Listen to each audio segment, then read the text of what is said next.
আসসালামু আলাইকুম। আমাদের আজকের এই অনুষ্ঠানের বক্তব্যর পালার আমি শেষ বক্তা।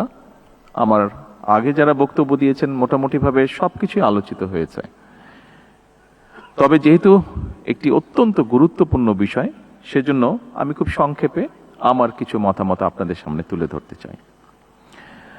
উপস্থিত সুধীবৃন্দ, বাংলাদেশ যেভাবে মিলেনিয়াম ডেভেলপমেন্ট গোল এমডিজি বাস্তবায়নের সাফল্যের পরিচয় দিয়েছিল, একইভাবে সাস্টেনেবল ডেভেলপমেন্ট গোল এসডিজি বাস্তবায়নের ক্ষেত্রেও বাংলাদেশ যথাযথভাবে পদক্ষেপ গ্রহণ এবং বাস্তবায়ন করে চলেছে। আপনারা নিশ্চয়ই লক্ষ্য করে থাকবেন, এসডিজির প্রতিপাদ্য নো ওয়ান লিভ বিহাইন্ড, কিংবা কাউকে পিছনে ফেলে নয়। এই মূলনীতির সঙ্গে বর্তমানের সরকারের জননীতিরও মিল রয়েছে।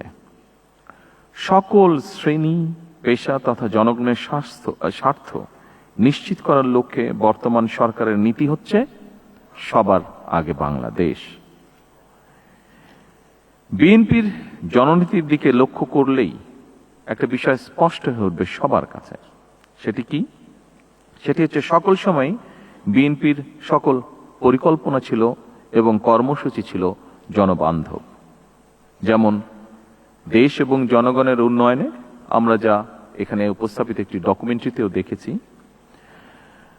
স্বাধীনতার ঘোষক শহীদ রাষ্ট্রপতি জিয়াউর রহমানের 19 দফা, সাবেক প্রধানমন্ত্রী মরহুমা বেগম খালেদা জিয়ার ভিশন 2030 এবং বর্তমান রাষ্ট্র সংস্কারের 31 দফা ঐতিহাসিকভাবেই প্রতিটি ভিশন এবং মিশনের সঙ্গে এমডিজি কিংবা বর্তমানে এসডিজির খুব বেশি অমিল নেই। উপস্থিত সুধীবৃন্দ, এমডিজির লক্ষ্য, উদ্দেশ্য এবং কর্ম পরিকল্পনা নিয়ে এতক্ষণ আমরা সকলে এখানে আলোচনা করেছি। আপনারা সবাই জানেন, দীর্ঘ 1.5 দশকের বেশি সময় ধরে ফ্যাসিবাদী শোষণ শাসন বাংলাদেশকে একটি ঋণ নির্ভর এবং আমদানি নির্ভর ভঙ্গুর রাষ্ট্রে পরিণত করেছিল। শিক্ষা, স্বাস্থ্য, পরিবেশ সহ সকল ক্ষেত্রে ভঙ্গুর এই রাষ্ট্রটি এবার পুনর্গঠনের পালা। শিক্ষা, স্বাস্থ্য, পরিবেশ সহ সকল ক্ষেত্রে এই যে পুনর্গঠনের এই পালা, দেশ এবং পুনর্গঠনের এই যাত্রা পথে অবশ্যই এসডিজির গুরুত্বপূর্ণ ভূমিকা অনস্বীকারযোগ্য। এবং এরই অংশ হিসেবে জনগণের সমৃদ্ধি নিশ্চিত করার লক্ষ্যে বর্তমান সরকার 5 বছর মেয়াদী কৌশলগত অর্থনৈতিক কাঠামো বা 5-year স্ট্র্যাটেজিক ফ্রেমওয়ার্ক বাস্তবায়নের পদক্ষেপ গ্রহণ করেছে।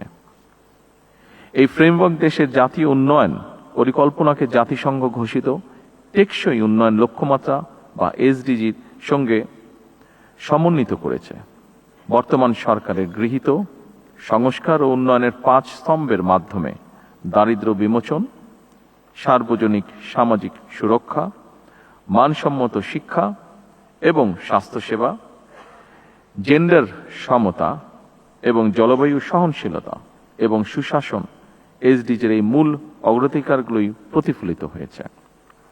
সম্মানিত উপস্থিতিবৃন্দ, স্বল্পোন্নত দেশের তালিকা থেকে উত্তরণ এবং এসডিজি বাস্তবায়নে অর্জিত অগ্রগতির সুসংহত করতে বর্তমান সরকার পুনরুদ্ধার, পুনর্বাসন, পুনর্গঠন বা রিকভারি, রিহ্যাবিলিটেশন এবং রিকনস্ট্রাকশন এই 3R কৌশল গ্রহণ করেছে, যার মাধ্যমে সাময়িক স্থিতিশীলতা থেকে শুরু করে দীর্ঘমেয়াদী কাঠামোগত রূপান্তর সবকিছুই একটি সুসংহত পথনকশা বাস্তবায়িত হবে। জনগণের রায় বর্তমান সরকার গত 17 ফেব্রুয়ারি সরকার গঠনের পরদিন থেকেই নারীর সামাজিক এবং অর্থনৈতিক ক্ষমতায়ন নিশ্চিত করতে ফ্যামিলি কার্ড, কৃষকের স্বার্থ রক্ষায় কৃষক কার্ড, জনস্বাস্থ্য এবং চিকিৎসা সেবা সহজ করতে হেলথ কার্ডের মতন একাধিক সামাজিক সুরক্ষা কর্মসূচি বাস্তবায়ন প্রক্রিয়া চলমান রয়েছে। এর মাধ্যমে প্রান্তিক কৃষক, স্বল্প আয়ের পরিবার এবং ঝুঁকিপূর্ণ জনগোষ্ঠীর কাছে সরাসরি ভর্তুকি, কৃষি উপকরণ, আর্থিক সহায়তা এবং স্বাস্থ্য সেবা পৌঁছে দেওয়ার পরিকল্পনা গ্রহণ করা হয়েছে। এর পাশাপাশি স্পোর্টস কার্ড, সারা দেশে ইমাম মুয়াজ্জিম এবং বিভিন্ন ধর্মের ধর্মীয় গুরুদেরকেও সম্মানী ভাতার আওতায় আনার পরিকল্পনা আছে এবং এর ভেতরে সেগুলো বাস্তবায়নের কাজ শুরু হয়েছে। অর্থাৎ কোনো না কোনো উপায় দেশের প্রতিটি শ্রেণী পেশার মানুষের কাছে সরকারের সহায়তা নেটওয়ার্ক বিস্তৃত হচ্ছে ধীরে ধীরে। এভাবে চলতি মেয়াদের মধ্যেই পর্যায়ক্রমে সম্ভাব্য প্রতিটি নাগরিককে সামাজিক সুরক্ষা বলয় এবং অর্থনৈতিক সহায়তা কাঠামোর আওতায় আনার পরিকল্পনা এবং বাস্তবায়নের সুচিন্তিত পথনকশা সরকারের রয়েছে। সম্মানিত উপস্থিতিবৃন্দ, এসডিজি ভিলেজ কার্যক্রমের অংশ হিসাবে আমরা এখনো তাদের সাথে কানেক্টেড আছি।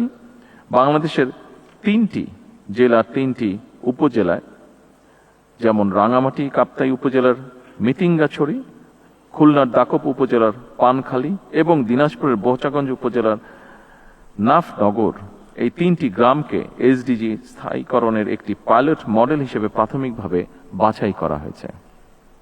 এই গ্রামগুলোতে ফ্যামিলি কার্ড, হেলথ কার্ড, কৃষক কার্ড, ক্ষুদ্র ও মাঝারি উদ্যোগের ঋণ, স্কুল ড্রেস, মাদ্রাসা ভিত্তিক শিক্ষা, নবায়নযোগ্য জ্বালানি, গ্রাম পর্যটন, blue employment, one village one product, বৃক্ষরোপণ, খাল খনন এবং ইকো ট্যুরিজম সহ বিভিন্ন কর্মসূচি একযোগে পরীক্ষামূলকভাবে বাস্তবায়ন করা হবে এবং এর প্রভাব পর্যবেক্ষণও করা হবে। এই উদ্যোগের সাফল্যের ভিত্তিতে ভবিষ্যতে সারা দেশের অন্যান্য গ্রামেও এই মডেল সম্প্রসারিত করার পরিকল্পনা রয়েছে সরকারের। আমি আশা করি এসডিজি ভিলেজ বর্তমান সরকারের নির্বাচনী অঙ্গীকারকে একটি আন্তর্জাতিকভাবে স্বীকৃত ডেভেলপমেন্ট মডেল হিসেবে বিশ্বের সামনে তুলে ধরার একটি দৃষ্টান্তমূলক প্ল্যাটফর্ম হিসেবে গড়ে উঠবে। সম্মানিত উপস্থিতিবৃন্দ, কোনো একক মন্ত্রণালয় বা বিভাগের মাধ্যমে এসডিজি বাস্তবায়ন সম্ভব নয়। এর সফল বাস্তবায়নের জন্য প্রয়োজন সরকার, বেসরকারি খাত, উন্নয়ন সহযোগী, এনজিও, সুশীল সমাজ, গণমাধ্যম এবং প্রতিটি নাগরিকের সম্মিলিত সহযোগিতা। আমি আশা করি 3 দিনের এই সম্মেলনে প্রতিটি সমন্বয়কারী মন্ত্রণালয় ও বিভাগ তাদের অভীষ্ট ভিত্তিক অগ্রগতি, চ্যালেঞ্জ ও ভবিষ্যৎ করণীয় নিয়ে আলোচনার মাধ্যমে বাস্তবসম্মত এবং সময় উপযোগী কর্মপরিকল্পনা ও পদক্ষেপ গ্রহণ করবেন। আগামী দিনের কর্মপরিকল্পনায় কয়েকটি মৌলিক বিষয়ে সরকারের দৃষ্টিভঙ্গি স্পষ্ট। একটি গণতান্ত্রিক রাষ্ট্র যেখানে থাকবে অবাধ নির্বাচন, আইনি শাসন এবং প্রাতিষ্ঠানিক জবাবদিহিতা। একটি মানবিক রাষ্ট্র যেখানে স্বাস্থ্য, শিক্ষা ও নাগরিক অধিকার হবে সার্বজনীন, এবং একটি কল্যাণ রাষ্ট্র যেখানে প্রতিটি নাগরিকের অর্থনৈতিক সুযোগ ও আন্তঃপ্রজন্ম ন্যায্যতা নিশ্চিত থাকবে। সম্মানিত সকল উপস্থিতিবৃন্দ, সবশেষে আমি প্রধানমন্ত্রীর কার্যালয়ের এসডিজি বিষয়ক মুখ্য সমন্বয়ক এবং গভর্নেন্স ইনোভেশন ইউনিট এবং বাংলাদেশ পরিকল্পনা কমিশনের সাধারণ অর্থনীতি বিভাগকে এমন একটি জনগুরুত্বপূর্ণ সম্মেলন আয়োজনের জন্য আন্তরিকভাবে ধন্যবাদ জানাই।